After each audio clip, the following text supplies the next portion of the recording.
Hello guys, आप सभी का स्वागत है हमारे यूट्यूब चैनल दी एक्सक्लूसिव एकेडमी में। तो जैसे कि आप लोगों को पता है कि हमारे इस चैनल पर एजुकेशंस और एकेडमिक वीडियोज़ आते रहते हैं। तो आज हम यहाँ पर क्लास 12th का जियोग्राफी का चैप्टर नंबर 8 डिस्कस करेंगे, जिसका नाम आपको पता भी होगा कि परिवहन एवं संचार। जिसका पहला पार्ट मैंने आपको बनाकर दे दिया है, उसका सेकंड पार्ट हम आज यहाँ पर डिस्कस करेंगे। तो चलते हैं चैप्टर की तरफ। तो पहला अगर हम देखें कि यहाँ पर हम क्या पढ़ने वाले हैं, तो सबसे पहले हमारा आता है पार साइबेरियन रेल मार्ग। यानी कि प्रॉपर हमें यहाँ पर यह पढ़ना है कि जो महाद्वीपीय पार महाद्वीपीय रेल मार्ग होते हैं वो हमें यहाँ पर पढ़ना है। उसमें 3 कैटेगरी हैं और आपके पास ये सिर्फ 3 तरह के रेल मार्ग हैं, पार साइबेरियन, पार कैनेडियन और पार ऑस्ट्रेलियन। इन तीनों रेल मार्गों को आज हम यहाँ पर डिफ़ाइन करेंगे, समझेंगे कि इसके अंदर क्या क्या होता है, क्या क्या इसमें चीज़ें इंपॉर्टेंट हैं, क्या क्या नहीं है, और एग्ज़ाम में किस तरीके से पूछता है। तो ये सभी टॉपिक आज हम यहाँ पर क्लियर कर लेंगे। तो चलते हैं। पहले जो बता दूं आप लोगों की, ये पार महाद्वीपीय रेल मार्ग क्या होता है, आखिर ये होता क्या है। काफ़ी बच्चे सोचते भी होंगे कि यार ये होता क्या है। ये थोड़े से लगता है कि यार ये किस तरीके से समझेंगे यहाँ पर हम। तो जो ये पार महाद्वीपीय हमारा रेल मार्ग होता है, इसका मतलब आपको शायद पता भी हो और बहुतों को नहीं भी पता। तो इसका प्रॉपर मीनिंग ये होता है कि वो चीज़, यानी कि हमारा जो कोई महाद्वीप है, कोई भी सपोज़ कर लीजिए कोई महाद्वीप है हमारा, जैसे कि एशिया, अफ्रीका या यूरोप। तो क्या होता है कि ऐसा कोई रेलवे या कोई ऐसा ट्रैक, कोई ऐसा रेलवे पूरा का पूरा जो कि पूरे महाद्वीप को एक स्टेशन या कह सकते हैं एक छोर से दूसरे छोर तक पार कर दे। यानी कि सिंपल सी बात मैं कहूँ तो जो हमारा पूरा महाद्वीप है, जैसे कि आपको यहाँ पर स्क्रीन पे दिख भी रहा होगा कि एक तरफ से लेकर के पूरा दोनों तरफ से हमारा कवर कर दिया, पूरी की पूरी अगर हम देखें तो महाद्वीप को पार कर दिया। एक साइड से लेकर के दूसरी साइड हमारा महाद्वीप को पूरी तरीके से उन्होंने ख़त्म कर दिया। कह सकते हैं सिंपल सी फॉर्म में अगर मैं आपको बताऊं तो पूरे महाद्वीप में हमारा रेल को बिछा देना, यानी कि महाद्वीप को पूरे तरीके से पार कर देना। इसीलिए इस प्रकार रेल मार्ग का नाम पड़ गया पार महाद्वीपीय रेल मार्ग। यानी कि ऐसे रेलवे ट्रैक जो कि पूरे के पूरे महाद्वीप को ही कवर कर देते हैं, उन्हें पार महाद्वीपीय रेल मार्ग कहा जाता है। इसके अंदर काफ़ी चीज़ें हम पढ़ेंगे, 3-4 डिवाइड मैंने आपको बता दी हैं, अभी हम पढ़ने वाले हैं। तो प्रॉपर मीनिंग यहाँ पर समझाने वाला ये था कि पार महाद्वीपीय रेल मार्ग होते क्या हैं। तो ये रेल मार्ग वो रेल मार्ग होते हैं जो कि पूरे के पूरे महाद्वीप को कवर कर लेते हैं, यानी कि एक साइड से लेकर के दूसरी साइड तक इनके पूरे के पूरे स्टेशंस होते हैं। पूरी तरीके से महाद्वीप को अपने अंडर में करते हैं या फिर कह सकते हैं कवर कर लेते हैं, इसीलिए इसका नाम पार महाद्वीपीय रेल मार्ग पड़ जाता है। तो चलते हैं, इसमें देखते हैं कि पहला क्या होने वाला है। इस तरीके से अगर हम देखें तो ये काफ़ी बड़े बड़े होते हैं, छोटे मोटे कोई ऐसे रेलवे ट्रैक नहीं होते हैं। ये देख रहा होगा आप लोगों को, ये डबल साइडेड भी होते हैं, कोई सिंगल साइडेड होते हैं। तो दोनों तरफ से काम करने वाले होते हैं, ठीक है। तो चलते हैं फिर हम देखते हैं कि ये हमारा सबसे पहला आने वाला है पार साइबेरियन रेल मार्ग। देखिए मैं आपको बताता हूँ पहले भी, और आपने देखा होगा स्क्रीन के ऊपर जब हम पढ़ रहे थे इंडेक्स में, तो वहाँ पर टॉपिक में पार साइबेरियन रेल मार्ग था। पार साइबेरियन, देखिए नाम से पता लग रहा है कि साइबेरिया कहाँ का होगा, ये होगा रशिया का। साइबेरियन रेल मार्ग हमारा रशिया का रेल मार्ग है। इसके बारे में पढ़ना कि इसने पूरे के पूरे जो हमारा उत्तरमाशा कह लीजिए या फिर कह सकते हैं कि हमारा जो रशिया है उसको पूरे तरीके से डिवाइड कर रखा है। काफ़ी ज़्यादा यूरोप से लेकर के बिल्कुल एशिया का अगर हम एंड कर देंगे पश्चिम की तरफ, तो वहाँ पर जा कर के इसका एंड होता है। वो हम अभी देखेंगे पूरा मैप में, बट मैं आपको समझा देता हूँ कि ये साइबेरिया जो है वो हमारा रशिया का रेल मार्ग है। तो चलते हैं इसके थोड़ा सा डिटेल में पढ़ते हैं कि पार साइबेरियन रेल मार्ग क्या होता है। तो पार साइबेरियन रेल मार्ग सबसे बड़ा रेल मार्ग है पूरे के पूरे वर्ल्ड का। इससे बड़ा कोई ट्रैक आज तक बिछा नहीं है। 9,322 किलोमीटर लंबा है। तो आपको पता भी लग रहा होगा कितना ज़्यादा लंबा चौड़ा ये हमारा साइबेरियन रेल मार्ग होने वाला है। और मैं आपको बता दूं कि ये डबल साइडेड है, यानी कि इसमें दोनों तरफ ट्रेन चल सकती है, डबल ट्रैक होता है। वरना इतने बड़े बड़े ट्रेन जो हमारे ये ट्रैक होते हैं या हमारे रेल मार्ग होते हैं, सिंगल वाले होते हैं, सिंगल साइडेड। जैसे कि अभी हम और देखेंगे ऑस्ट्रेलिया का और कनाडा वाला वो सिंगल ट्रैक पे है, लेकिन साइबेरिया वाला डबल ट्रैक पे है। तो मतलब ज़्यादा और एडवांटेज मिलता है यहाँ पर लोगों को। कह सकते हैं कि डबल ट्रेन आती भी अलग ट्रैक पे है, जाती भी। वरना बहुत से क्या होता है रेल मार्गों पे एक ही ट्रैक काम करता है कि अभी चली गई तो अगले 24 घंटों में या 22 घंटों में या 10 घंटों में ट्रेन होती है। बट यहाँ पर ऐसा नहीं है, यहाँ पर आने अलग जाने अलग। तो ये एक अच्छा बात है, ये इसकी एक बहुत इंपॉर्टेंट चीज़ है कि साइबेरियन रेल मार्ग इतना लंबा है। और यहाँ पर सबसे ज़्यादा बड़ी बात ये आती है कि पूरे वर्ल्ड में सबसे बड़ा रेल मार्ग है। इसमें काफ़ी बड़े बड़े कह सकते हैं कि सामानों को, भारी सामानों को एक जगह दूसरी जगह पर ले जाया जाता है। आगे देखते हैं, इसके डिटेल पढ़ते हैं। तो इसके जो पश्चिम में है, साइबेरियन रेल मार्ग के जो पश्चिम वाला स्टेशन है उसका नाम है सेंट पीटर्सबर्ग। यानी कि जैसे मैं आपको दिखाऊं अगर, तो जैसे कि आपको यहाँ पर दिख रहा होगा कि देखिए ये हमारा सेंट पीटर्सबर्ग ऊपर दिख रहा है, और फिर वहाँ से आकर हमारा ये चलता जा रहा, देख सकते हैं आप लोग, ये हमारा बिल्कुल देखें तो ये हमारा इरकुस्टक होते होते ये बिल्कुल कह सकते हैं कि काफ़ी लंबा चौड़ा है।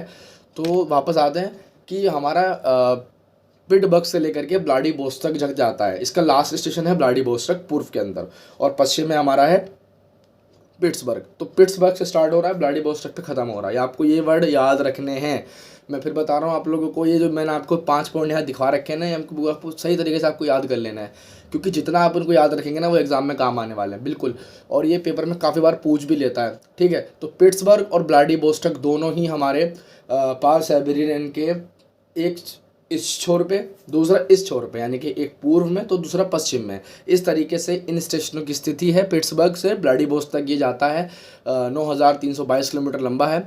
और दूसरी चीज़ यहाँ पर ये आती है कि इसने एशियाई प्रदेशों को यूरोप के बाज़ारों से जोड़ा है। अगर आप देखेंगे मैप के अंदर, तो जो हमारे एशिया के प्रदेश हैं, यानी कि ये हमारे ये दिख रहा होगा आप लोगों को, ये व्लादिवोस्तोक जितने भी नीचे के दिखे ना आपको, बीजिंग हो गया, मंगोल, चाइना, तो इन सब क्षेत्रों को इसने यूरोप के देशों से जोड़ा है। तो इससे क्या होता है कि जो हमारा यूरोप का सामान था या एशिया का सामान था, वो हमारा महाद्वीपों के अंदर भी ट्रांसपोर्ट हो रहा है। देख रहे हैं आप, बात को समझ रहे हैं कि दोनों ही महाद्वीपों के अंदर सामान को लगातार आदान प्रदान हो रहा है। किसकी वजह से? साइबेरियन रेल मार्ग की वजह से। देखिए जो भारी सामान होते हैं वो रेलवे से ही जा पाते हैं, क्योंकि आपको पता है कि मैंने आपको बताया था पिछले उसमें चैप्टर में भी, पिछले पार्ट के अंदर बताया था कि जो हमारा वायुयान है, जो हमारा वायु परिवहन है, वो केवल हल्के सामानों को मेडिकल के लिए, रेस्क्यू के लिए काम आता है। लेकिन जो भारी सामान होते हैं उनके लिए कहीं ना कहीं ट्रेन की ज़रूरत पड़ती ही पड़ती है। तो इसी वजह से साइबेरियन रेल मार्ग यूरोप के देशों को हमारे एशिया के देश जोड़ता है, जिससे कि वो लोग एक बाज़ार की तरह काम करते हैं। इसमें मार्केटिंग होती है, मार्केट बन जाता है, तो यूरोप के लोग सामान यहाँ बेचते हैं और यहाँ के लोग सामान वहाँ पर बेचते हैं। तो ये एक तरीके से दोनों के बीच में एक सेतु की तरह, एक कह सकते हैं कि एक पुल की तरह काम करता है। एक बहुत ही इंपॉर्टेंट इसकी भूमिका बन जाती है। उसके बाद ये रेल मार्ग यूराल पर्वत, येनिसी नदी और ओब नदी से गुजरता है, जो कि बताता है कि ये रेल मार्ग कोई छोटी मोटी ऐसी कोई हमारा कह सकते हैं कि छोटे मोटे इलाकों से नहीं, बल्कि पहाड़ों से भी गुजरता है, नदियाँ भी इसके बीच में से निकलती हैं। तो कोई छोटा मोटा रेल मार्ग नहीं है, इसमें हर तरह का आपको व्यू देखने को मिल जाएगा, ठीक है। बाकी देखें तो इस रेल मार्ग के बीच में अब कुछ महत्वपूर्ण व्यापारिक उत्पादन केंद्र भी आ गए हैं, व्यापारिक भी हैं, उत्पादन केंद्र, दोनों तरीके के यहाँ पर केंद्र बनकर सामने आ रहे हैं इस रेल मार्ग के बीच में ही। जैसे कि एक जगह का नाम है चिता और दूसरा इरकुटस्क। ये दोनों जगह ऐसी हैं जहाँ पर हमारा कृषि का और फर का ज़्यादा मात्रा में उत्पादन होता है। फिर यहाँ से लेकर के ये और देशों में छोड़ा जाता है। अब जो ये मैंने बताया कि छोड़ा जाता है, सामान को व्यापार किया जाता है, तो ये व्यापार किसकी वजह से होता है? सिर्फ और सिर्फ साइबेरियन रेल मार्ग की वजह से ही ये काम हो पाता है। तो यहाँ से साइबेरियन रेल मार्ग जो है क्या करता है कि यहाँ पर जो स्टेशन बने हुए हैं, चिता के अंदर भी स्टेशन है इसका, इरकुटस्क में भी स्टेशन है, तो स्टेशन तक माल को पहुँचाया जाता है और फिर वहाँ से पूरे के पूरे जहाँ सामान इनको भेजना है, यूरोप के अंदर भेजना हो या एशिया के अंदर भेजना हो, तो यहाँ पर इस तरीके सामान पूरा व्यापार किया जाता है। तो साइबेरियन रेल मार्ग की ये 5 विशेषताएं आप लोगों को याद कर लेनी है। इसमें इसका इंट्रो भी है, इसकी जो भी इसकी एडवांटेज है वो सब मैंने आपको बता दिए हैं। तो शायद आप लोगों को समझ में आ गया होगा। अगर आ गया तो अच्छी बात है, वरना दोबारा देख ले इस चीज़ को, आपको समझ में अच्छी तरीके से आ जाएगा। बाकी चलते हैं हमारा जो अगला होने वाला है, जिसका नाम है पार कैनेडियन रेल मार्ग। देखिए ये भी एक बहुत बढ़िया रेल मार्ग है। पार कैनेडियन नाम से पता लग रहा है आप लोगों को कनाडा का है, अमेरिका वाला जो एरिया है उससे ऊपर पड़ता है कनाडा, वहाँ पर ये वाला रेल मार्ग स्थापित है। इसके बारे में पढ़ेंगे किस तरीके से, जो बिल्कुल ये व्यू आपको दिख रहा है स्क्रीन पे, सेम वहीं की मेट्रो है। कोई छोटा मोटा यहाँ पर आपको दिख रहा होगा कि इस तरीके से जो ये हमारे ट्रैक होते हैं ये काफ़ी बड़े हैं। यहाँ पर इसमें क्या होता है कि इसमें जो कनाडा के रेल मार्ग हैं और साइबेरिया के रेल मार्ग हैं, दोनों में डिफरेंस चीज़ ये होती है कि जो कनाडा वाला है उसमें कहीं कहीं तो वो नीचे सुरंगों में से निकल रहा है, कनाडा वाला बहुत अंडरग्राउंड भी चला जाता है। लेकिन जो साइबेरिया का है वो कोशिश करता है कि वो हमारा जो ज़मीन के ऊपर चले, वो अंडरग्राउंड बहुत कम मिलेगा, लेकिन कनाडा वाला आपको कहीं ना कहीं बहुत ज़्यादा अंडरग्राउंड मिल जाएगा। चलते हैं इसके बारे में पढ़ते हैं कि पार कैनेडियन रेल मार्ग क्या होता है। तो पार कैनेडियन रेल मार्ग जो है वो कि जो हमारा साइबेरियन था उससे छोटा है। देखिए आपको दिख रहा होगा 7,050 किलोमीटर लंबा है, लेकिन ये भी काफ़ी लंबा है। देखिए यहाँ पर क्या होता है कि मैं फिर भी कहूँगा कि कहीं ना कहीं साइबेरिया वाला तो 2,000 करीब छोटा है, लेकिन फिर भी अगर आप देखेंगे तो वहाँ पर जनसंख्या इतनी नहीं है। लेकिन कनाडा के अंदर जनसंख्या ज़्यादा है, तो जिस वजह से यहाँ पर इतना विकास हो रहा है। तो अगर आप देखेंगे कि यदि अगर आप देख रहे हैं लंबाई, तो फिर आपको देखना चाहिए कि साइबेरिया वाला बड़ा है, लेकिन ज़्यादा जनसंख्या होने के कारण ज़्यादा मात्रा में हमें यहाँ पर जगह नहीं मिल पाती रेलवे के लिए।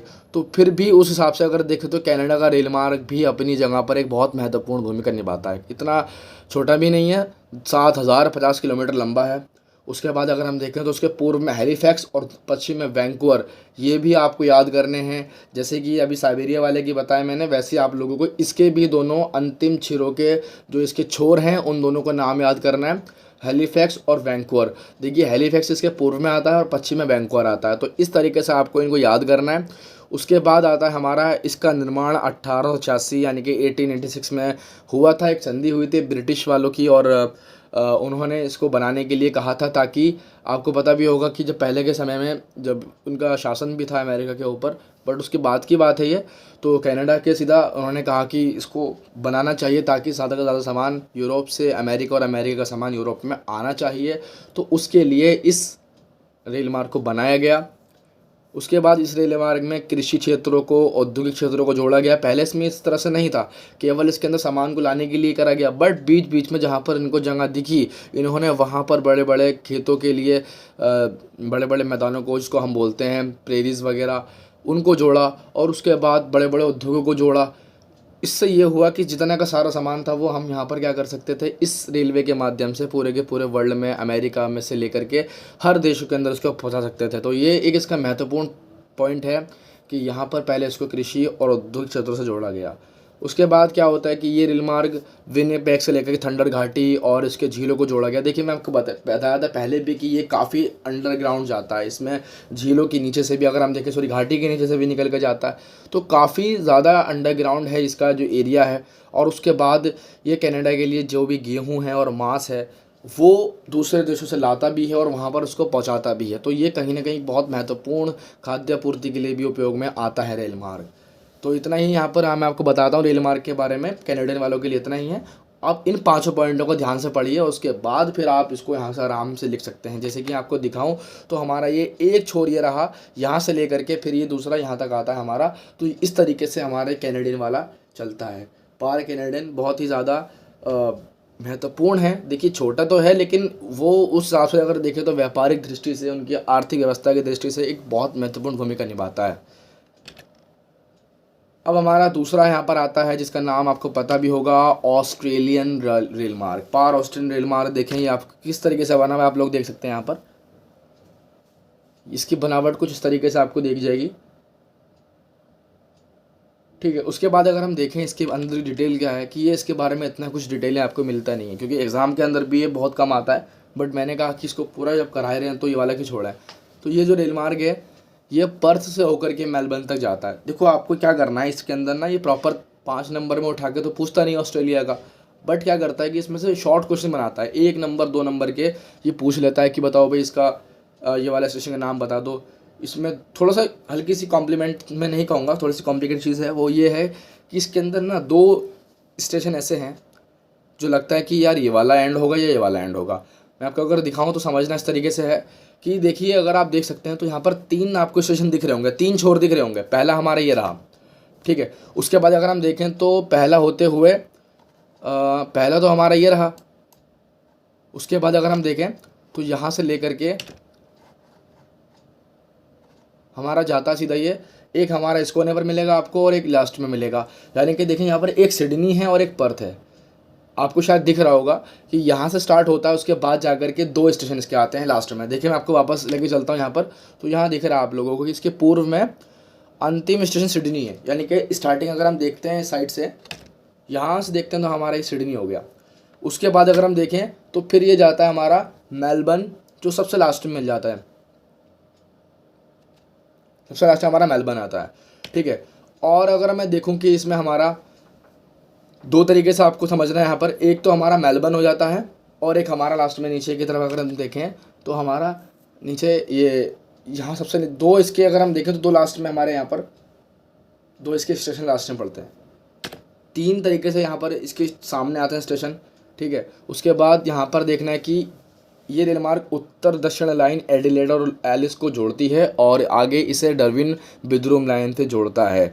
यानी कि जो पार ऑस्टिन रेलमार्ग है ये क्या करता है कि जो हमारा उत्तर दक्षिण की जो लाइन है एडिलेड वाली, वो क्या करता है उसको नीचे की तरफ, और जो नीचे के जो रेल मार्ग हैं या ऊपर के जो रेल मार्ग हैं उनसे भी जोड़कर चलता है। तो ये एक ऐसा रेल मार्ग है जो कि पूरे के पूरे ऑस्ट्रेलिया को कंट्रोल कर रहा है, पूरी तरीके से उसको अपने अंडर में करके कवर करके चल रहा है। तो ये भी एक बहुत महत्वपूर्ण रेल मार्ग है, ठीक है। तो फिर उसके बाद हम देखते हैं कि यहाँ पर ही हमारा चैप्टर ख़त्म हो जाता है। तो आज के लिए सिर्फ इतना ही। बाकी जो भी इसका थर्ड पार्ट है, फोर्थ पार्ट होगा, क्योंकि थोड़ा सा ज़्यादा लंबा कीजिएगा तो इसका मेरे ख्याल से फोर्थ पार्ट में बनाऊँगा। और जैसे कि आप लोगों को पता है कि जो पिछला पार्ट था हमारा, उसको पढ़ना आप लोगों को बहुत ज़रूरी है एग्ज़ाम के पॉइंट ऑफ व्यू से भी, तो उसको भी देखें आप। और उसके बाद मिलते हैं अगली वीडियो में। जब तक के जुड़े रहें हमारे साथ। Thanks for watching. और सब्सक्राइब भी कर दीजिएगा चैनल को अगर नहीं करा है, और लाइक करें अगर वीडियो अच्छी लगती है तो। और उसके बाद देखें तो शेयर भी करते रहें लोगों को वीडियोस, क्योंकि आपके साथ जो भी आपके क्लासमेट्स हैं उनको भी वीडियो को पता लगना चाहिए।